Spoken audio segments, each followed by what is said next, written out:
Thank you for coming by. This is an American project. Please take the time to like the video and subscribe. I have some great videos coming up, and I got quite a few on the site already. Maybe you missed one or two of them. Check them out. All right, let's get started. Julian Assange. The United States wants to try the embattled WikiLeaks founder, who has been in a London prison since 2019 on espionage charges over the publication of classified documents. British judges asked the United States for more guarantees about his treatment. The High Court in London ruled on Tuesday that Julian Assange, the WikiLeaks founder, cannot be immediately extradited to the United States. American authorities must offer assurances about his treatment first. They want to make sure that it won't put him to death, put him under the death penalty. The decision had been highly anticipated as the moment the court would decide if Mr. Assange had exhausted his challenges within British courts. The two High Court judges said that the court will grant leave to appeal on narrow grounds, unless a satisfactory assurance is provided by the government of the United States of America.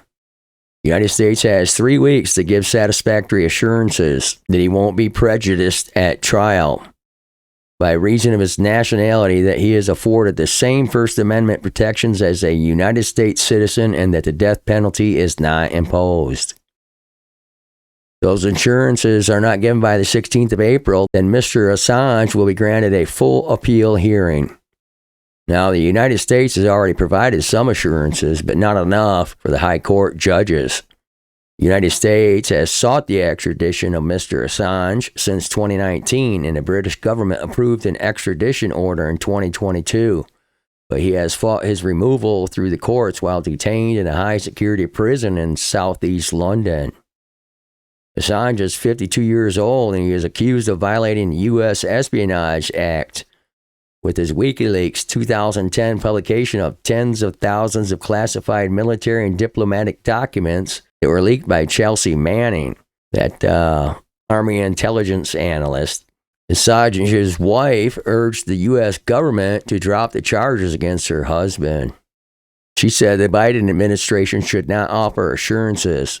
They should drop this shameful case that should never have been brought. Julian should never have been in prison for a single day. This is a shame on every democracy. Julian is a political prisoner. Mr. Assange's case has unfolded over the years. It has become highly charged politically, raising First Amendment issues and alarming advocates of media freedom.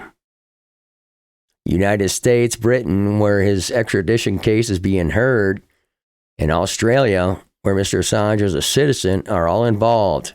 And in recent months, there have been calls for some political resolution to see the charges reduced or dismissed.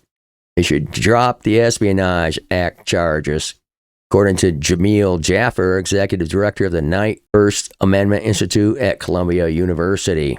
Prosecuting Assange for the publication of classified information would have profound implications for press freedom.